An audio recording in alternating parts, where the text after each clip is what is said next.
Yeah, right. There Gotcha. we go. Okay, that works. Okay, so we got you on the ones and twos right there. You're straight ahead. You're going to send this to me. Okay, everything's good here. Um,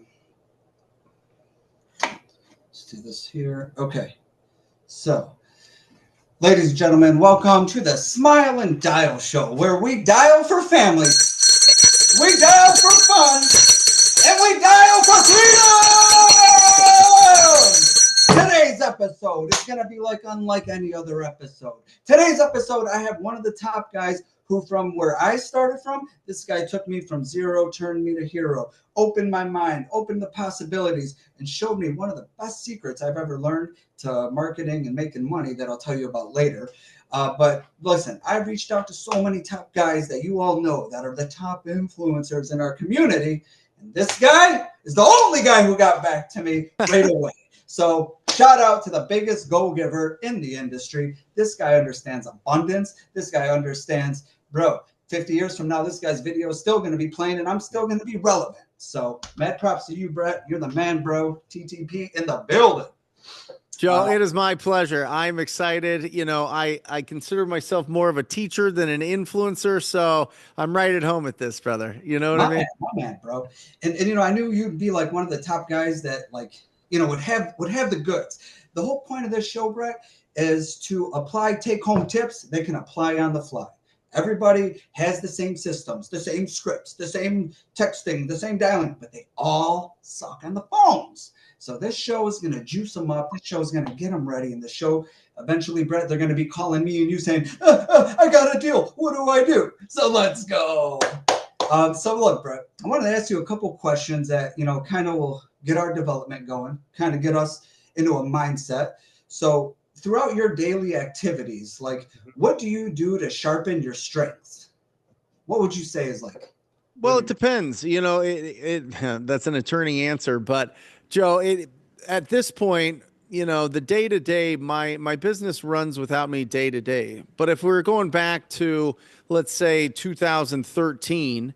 From 9 to noon every single day, I picked up the phone and I would call strangers, right? I would call strangers and I would ask them if they would consider an offer on their property.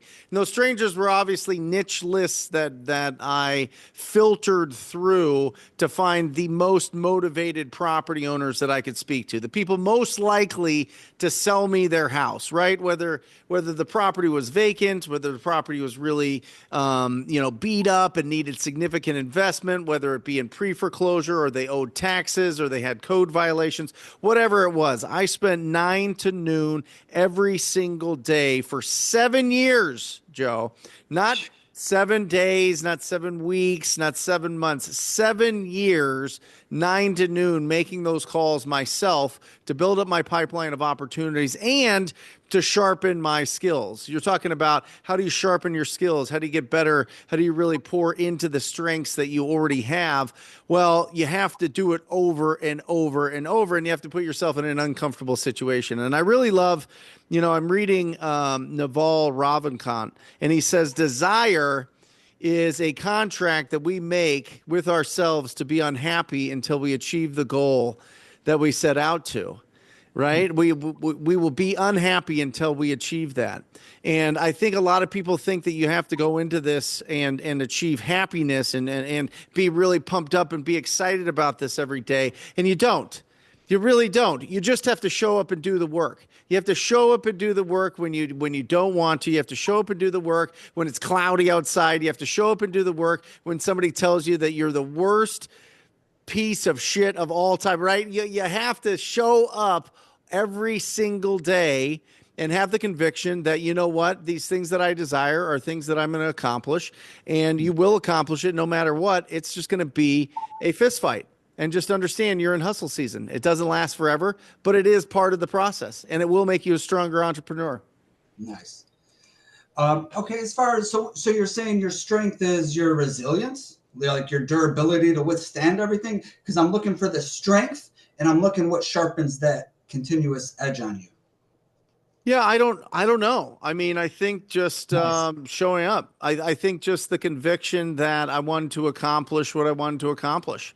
And I didn't have a budget to have people call me. I didn't have a reputation for people to send me referrals. So I had to go out and I had to initiate the conversations. So the strength is showing up. That's it. The strength is do hard work. That's the goal. You know what I mean? That's the strength, and you can get really good at it if you do it every single day. So that's what you attribute to it. That's your daily, weekly activities that are helping you sharpen this to get you to your level that you're at today. Yeah, I mean, I think listen, you know, when we didn't sit down in third grade, Joe, and they go, "Hey, this is how you call up a stranger and ask them if you could buy their house." You know what I mean? I didn't go to college and they go, "Hey, this is how you prospect somebody and reach out to them and smile and dial," as the show is called, right? Nobody teaches you these things. These are all done through experience. And so I was frightened to death to do it. And then you just get over that because you have bigger goals that you want to achieve. So that is the whole business, is making sure that you show up and talk to people every single day. Every single day. So what would you say then makes you stand out from the salesman next to you? Or Nothing, absolutely nothing except for perseverance.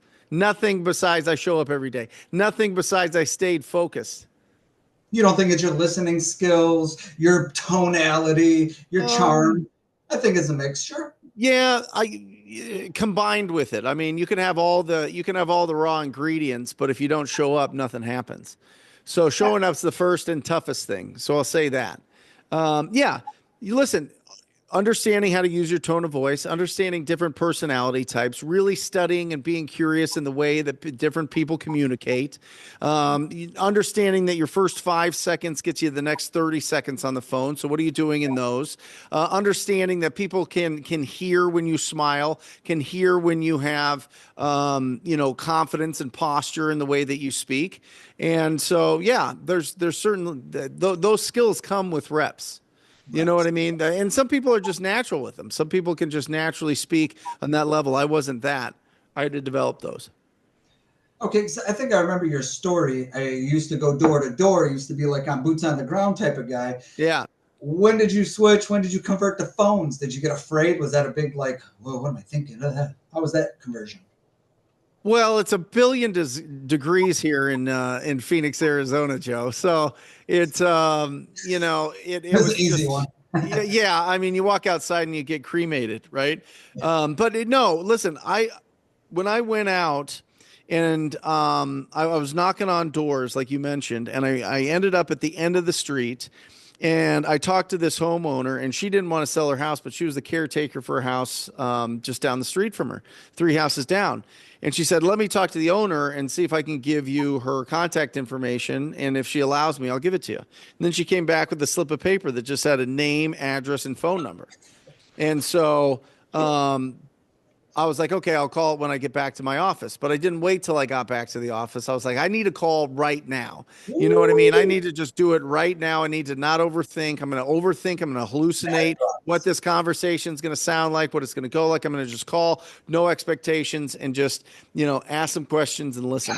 And That right so, there, let me say that. That right there, guys, takes tons of guts because you guys are going to do analysis paralysis. Oh, yeah, I got to have the comps in front of me. I got to have my laptop. I got. Did you hear what he just said? He just said, I'm going to call, see what happens because I'm a normal person talking to another normal person, basically. Sorry. Go yeah. ahead. And so we put together the deal, and I realized if I have a name, address, and phone number for people that have properties that need significant investment, I'm set. That's all I need. That's And all you so need. I went and found the 1,000 ugliest properties that I could. I became obsessed with having a conversation with the property owner. I would call him, I would door knock him, I would send him handwritten notes. And I did 30 deals from those 1,000 properties. And I was like, okay, well, this works. And so I'm going to just keep doing this and keep expanding my territory of the worst looking properties in Phoenix, Arizona. And that's how I built my business. Were you driving down looking for these ugly properties or? Yep.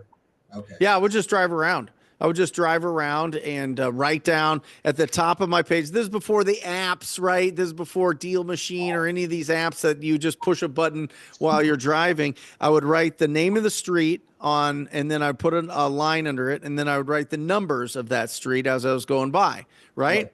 And so I got real efficient at that, and then obviously technology caught up to it. Sweet. That's a cool strategy. Write the name of the street and then rip down the numbers. I like that. That's smart. Okay, so now you converted now from walking the streets to hitting the phones. Yeah. Once you got comfortable on the phones, what's the secret to your intro? Because intros, like you said, first 5 seconds gives you the rest of the call. Yeah, it's just sounding like we've already talked before. Yep. Hey, Joe. Hey, Brent. Right. Brent. Right? Yeah. Hey, Brent. I talk like I'm the principal. Did you ever hear your name be called by the principal? Right. You shut up and you listen. Yeah, listen. I want to sound like we spoke before. I want to sound like a neighbor because I am a neighbor. I'm calling my neighbors. So that's the approach that I found the most effective. And really, everybody starts with kind of a force field. But I think just from natural selection, when there's certain people that'll pick up a stranger's number, right? They'll pick up a number that they don't recognize. And so already you've got an opportunity there of the 7 to 10% of people that'll pick up a call and they don't know who it is, right? Yep. And then so there's something already in that process that says, okay, these people are a little bit more curious than other people. These people might think that they're waiting for a call from somebody else and they're answering, or these people just might answer every call because they get excited that somebody's entering their life. You know what I mean? Most people, Joe, you see a call, you're like, no, I'm not taking that. I have no idea who that is. But these people take the calls and they own ugly houses. And like the only way that they can get top dollar for their properties and sell it for the most possible is if they put significant capital into those properties, which they probably would have already done it. So you put yourself in a really sweet spot of having quality conversations with people that are likely to sell at a really great price. I love it. Okay, but here's the thing. This is a phone call. They can't see anything. All they can do is hear. So what's something that can like help the people with a good first impression? Is it like, how are you? Or is it, hey, John, like, what would you say to the people listening that first impression call? What do they got? I say call like you're calling your cousin. Yeah. Call like you're calling your cousin, not your mom, not your dad, not your sisters, like your cousin, like somebody that you haven't talked to in a little while, but instantly you're just like, hey, what's going on, man? What's going on? You know what I mean? And so that was always my mentality, is just, call like I haven't talked to them in a while, but they know who I am. And so when you start with that, it really helps. Your tone of voice matters. It really matters. When you go into a call, are you Brent, or are you like a persona of what, like, something? No, I'm authentically me. Authentically. Yeah. I'm not trying to act. I'm just trying to be curious and see if they'll have a conversation with me. That's all. That's it. Just a dumb luck kind of guy. Don't kill me. Just knocking, beep, beep, coming through. Yeah. And this is something I say to my 8-year-old every day when he's either off to school or I walk him to school. What are you going to be today? And he says, kind, confident, and curious. And if you are kind, confident, and curious when you are speaking with anybody, let alone a stranger, about their property, you'll win. It is impossible for you to lose.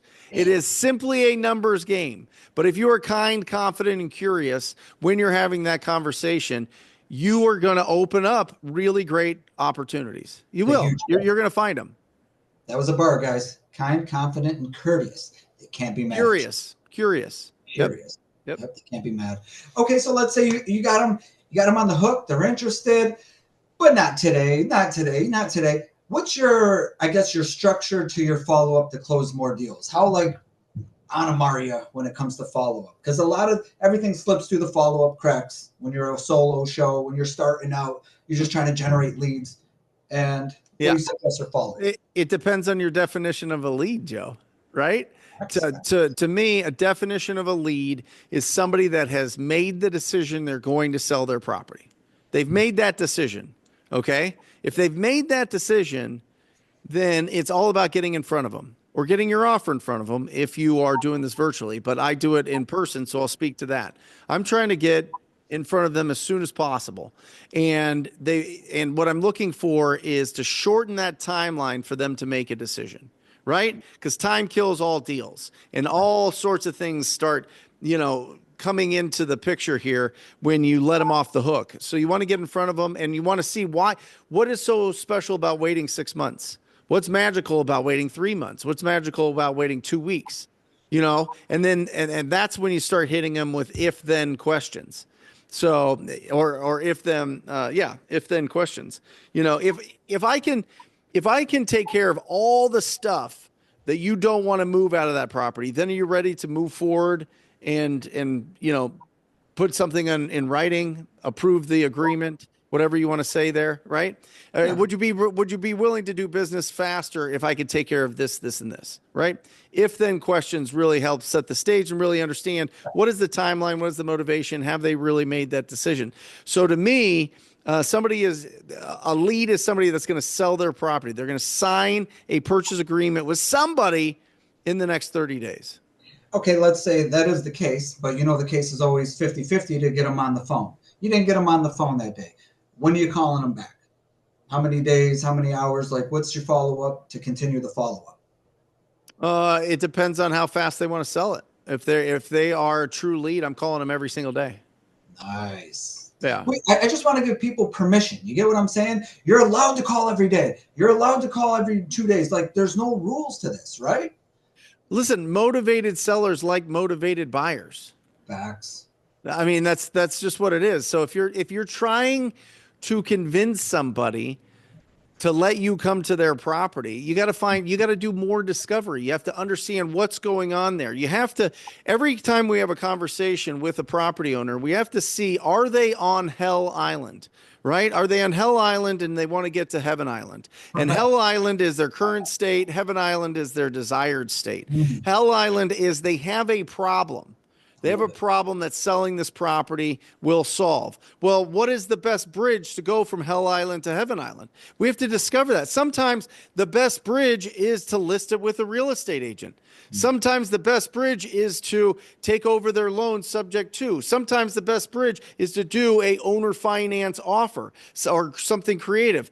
In my business, we're looking for people that the best bridge for them, because they want speed and convenience, is a cash as is offer. So that's the conversation. That's the discovery part of the process where we're really understanding, okay, why don't you list it with an agent? Why don't you put $40,000 into this property, make it beautiful and sell it at top retail value? Why don't you just re-rent it out to your tenants? You're asking these questions to discover what's going on so that you know what's best for them. Right. What's best for them? A cash as is offer is not going to be best for everybody. So we have to do that discovery, or we're just wasting our time with unqualified leads, and bad leads hide the best leads. So you want to get rid of those as fast as you can and throw them away. Bad leads hide the best leads. Yeah. Yep. Yeah, they do. Yeah, that's great. And I love what you said before. That was good too. That's solid. Oh, okay. So I want to move forward to, let's say, this whole world that we're in is sales. It's also marketing. It's also, like you said, just talking to people, being yourself, being a person. So if you can give 3 people like unbreakable sales commandments, you should do these when it comes to sales. Yes. What would you say? I would say, and this might be controversial, and maybe we'll debate this, Joe, but my belief is salespeople are born, they're not made. If you just will not do this, if you just know in your heart of hearts you have no talent for this, hire somebody else. Hire somebody else or partner with somebody else. You are not going to force this. It is dancing with 2 left feet. You're just not gonna. It's not going to work. And so you have to have the raw ingredients to be able to do this business, do this approach to business. And if you don't have it, you're wasting your time, and there's going to be a lot of heartache. And I would find somebody else that's going to do it. I would. And so from a sales standpoint, if you have the raw ingredients, then you just have to understand the discovery process. what is going on with this property? What is the condition of the property? What's their timeline to sell it? What's their motivation to sell it? And what price do they want? Those are the 4 pillars. And so that's what we're doing as we're pre-qualifying all these. There is no magic whiz bang like sales scripts that's going to convince anybody that doesn't want to sell their house to sell their house to you. We are deal finders, not deal creators. Okay. And if you're going to start this business and you feel natural and you have that hustle in you and you have that gift of gab, you have you're fine being rejected. You understand that like everybody dies. None of this is going to matter like a year from now or 5 years from now, certainly 20 years from now. You know what I mean? If you have that part inside you, then it's just making sure that you've got really good people that you can get in front of that are most likely to sell and sell at a discount because of what's going on in their situation. There's some sort of distress, whether it's financial, emotional, or the property's condition is distressed. And then as long as you're talking to those people and you're pre-qualifying them based on the condition, timeline, motivation, price, and you actively listen and you answer their questions and you ask them if-then questions, you're going to win. So, I mean, from a sales standpoint, number one, if you have it in you, you have it in you. You have it in you. Great. Number two, it's all about understanding that the consistency wins. You have to be consistent every single day, unless you have a budget. If you have a budget, great. Spend your budget, have people call you. It's way easier life. It's a way easier life when people call you. But if you don't have a budget and you don't have a reputation for people to send you deals, then you got to be proactive. You're either knocking doors or you're making cold calls. And so a third thing that people can use from a sales standpoint is find other freaks like you. Don't do it alone. We have in our mentorship, Joe, we have what's called the virtual office. And it's people that today is empty the clip. Empty the clip, okay? This is the first Monday of the month. And every first Monday, people in the Rhino tribe, incredible wholesalers from around the country, talk to 100 new people today. 100 new people. It takes 8 hours typically. It takes all day to be able to do it. Sometimes it goes faster, but they empty the clip, but they do it all together. They're all in the same Zoom. They're all connected. So you got to be in that environment. Don't be out there on an island by yourself. I love it. Okay. Yeah. That's a great three. Those are 3 great things. Because iron's going to sharpen iron. These guys are going to lift you up on days you're not feeling it. You need that. You need that. Well, you also have to feel like you're not just the only person in the world that's doing this. You know what I mean? Nobody knows what I'm going through. Well, of course they do. Yeah. They're doing it as well. They're doing it, right next to you. So would you say people starting out should join a tribe, should join a crew or something like that? That's step number one. I don't care what it is. I don't care if it's a local group. I don't care if it's a local mentorship. I don't care if you have to surround yourself with people that are ahead of you. You have to. That is step number one, is choose your tribe. Choose your tribe is step number one. Step number two is do a deal. Get proof of concept. Nice. You have to cross the bridge from faith to fact. You have to do it. You have to cry. When we start out, we're fueled by faith that we can accomplish it, whether it's past accomplishments that we're building off of, or we just have supreme confidence in ourselves. We have to have faith that we can do it. As soon as we make $1 in whatever we are trying to accomplish, we know that it's a fact. We know that we can do it again. The next step after that is do it full time. Go full time. Be able to make enough so that you can commit yourself fully to whatever you're trying to accomplish, whatever your goal is. And if it's real estate, you're 100% in real estate. And then the next step is start firing yourself from certain roles. That's when you start becoming an actual business person, as opposed to a self-employed, specialized, skill-based income, right? You start replacing yourself as and become a true business owner. And then the fifth step is completely pull yourself out of the business, work on it, not in it, and become an investor and look for great assets to put your boatloads of cash into. When you say great assets, are you talking the right people to put in the right places, or? No. Like real cash flowing assets. I mean, I guess people are that, but the fifth stage is really just focus on, building your portfolio, buying other businesses, expanding, doing all those things. But the problem I see, Joe, is people want to work on their business, not in their business, and they haven't earned it. They haven't earned it. They're not a leader. They're not getting great passive cash flow from this business. They're not inspiring anybody to stay with them. It's a revolving door of people coming in and out of their business, and they're just trying to be a business owner before they earn it. Be self-employed, have the specialized skill, and then start hiring. Unless you're independently wealthy. Unless you have big gobs of cash, you got a big, healthy, heavy bank account sitting there where you can hire class A talent and put them in the right position to win. But I've never seen that happen in our business. Not yet. No. Well, let's say someone is serious about winning in sales. What's one challenge you would give them right now to kind of like level themselves up? You know what I'm saying?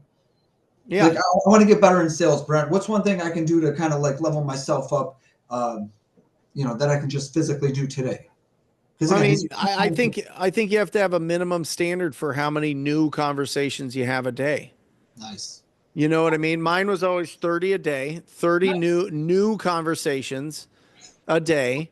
And then I would go into my lead follow-up. Then I would go on my appointments. I always felt that the morning was for finding business. The afternoon was for doing business. And so you have to have a minimum. Say, how many people are you going to talk to on a weekly basis? How many people? And then how many people on a daily basis? And so if you're like, well, I'm talking to 5 or I'm talking to 10, great. Push it to 15. What happens at 20? What happens at 30? What happens at 100? It's a numbers game. That's how you push yourself. You want to get better at it, get more reps. Get more reps. And then make sure that you're doing it with conviction. Make sure that you're not falling into the trap of practicing the wrong things or doing the wrong techniques when it comes to making these calls. You need to expect every single person that's going to answer that phone is going to do business with you. And you have to do your job on that call. You can't just get that reflex. You get so many no's that it's almost a reflex. You're expecting it because then you're on your back foot when they say yes. And it's scarier when people say yes than when they say no. Right away, bro. I already know. Been Right. there, done that. Facts. Yep. Hilarious, by the way. Okay, so what would you say is like a single most powerful lesson of sales that changed your entire career when it just went, I get it? Yeah. Start every day at 0. 0 appointments, 0 money in the bank, 0 deals pending, 0 opportunity. Like, start every day at absolute 0. You have to stay hungry. I will take somebody that's super hungry over somebody that's super talented any day, because long term, the hungry person wins, and you have to stay hungry. And so when you get that $40,000 check, when you get that $50,000 check and your financial thermostat is challenged because you're like, oh my gosh, do I deserve this? Am I going to ever have this? Should I spend it on a bunch of things instead of keep it? All those. Start every day at 0. You have 0 good leads. You have 0 in your pipeline. You have 0 closing. You have 0 in your account. You really trick yourself there. That's the acting side, Joe. Be authentic in the way that you communicate with people, but pretend that you have nothing, that you're destitute, that you are like the lowest of the low, because rock bottom is a solid foundation. That's true. And especially like you said, when you get that big fat check, you take your foot off the gas and you coast till you fall off the cliff. So keep that in mind. I love that. Start from 0 every day. But I mean, when do you enjoy it? How does that work? When do you enjoy it? Yeah. If you're just every day grind, work. You don't.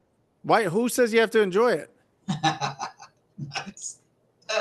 You're enjoying the work. I mean, yeah. I mean, the fact is, I mean, when do you enjoy it? You enjoy it the rest of the 168 hours you have in the week to do whatever you want. You know what I mean? Like, if you're making 3 hours of calls a week, that's 15 hours. That's not even 10% of your time. You know what I mean? Like, if you want to accomplish something in real estate, you have to talk to strangers. Yep. So if you have to talk to strangers and you don't necessarily love talking to strangers, you're not going to enjoy it. But that's all right. Nobody says that you have to enjoy it. But you have to get good at it. You have to get good at the skill. You have to build the skill of effectively communicating with people. And most of the time, it's not going to work out. But you will enjoy the rewards. You will enjoy the freedom of the schedule. You will enjoy that you're not looking over your shoulder wondering if your boss is going to fire you from whatever job that you have, or you're going to get downsized or whatever is going to happen. You know what I mean? You have complete control over your schedule because you're talking to people when you decide you want to talk to people. And so, I mean, I think you can enjoy it when you're around other people, but I think it's a fallacy to be like, oh, I just love it so much. If I'll do it for the rest of my life. I'm going to make cold calls for the rest of my life to strangers, and I'm going to go after deals for the rest. I just love it. I love it so. I've never met anybody that's done that, Joe. Never. Nope. Dang, that's interesting. That's a good way to put it. I had a brain fart, man. I just had But you something. don't have to enjoy it. You have to just the enjoyment comes from your ability to learn, your ability to adapt, your ability to build those skills. And that's the whole point of this show, is to be able to have the communication skills, because Yep. everyone's texting and everyone's emailing and you're letting those fingers do the talking, but you got to get on the phones and you got to have the confidence. And that's what we're trying to deliver to you guys, is the confidence you already have. It's in you. We're Yep. just going to show you how to pull it out. Things might click to make you realize you have what it takes. Real quick, how do you make someone feel like they need to buy from you or to work with you? And because sometimes I'm like, oh, I'm gonna call a realtor. Well, look, I just want to be that guy before you call anybody. Like, how do you make it sound not too pushy? You pull away. Yeah. You don't chase puppies. They just run away, right? You walk back through the door and they follow you. You know what I mean? So I think you have to throw out all those things. Why not listen with their agent? I don't want to. I hate agents. Why do you hate agents? Because of this, this, and this. Okay, well, why not like for sale by owner? Just put it on Zillow, for sale by owner. I don't want people coming through my house. Like, you go through the whole process. That's the discovery. The discovery process is to disqualify everybody that it has no interest. It's not in their best interest to sell cash as is. But there's a good amount. I mean, there are so many opportunities, millions of opportunities all the time of people that go, you know what? I'm done with it.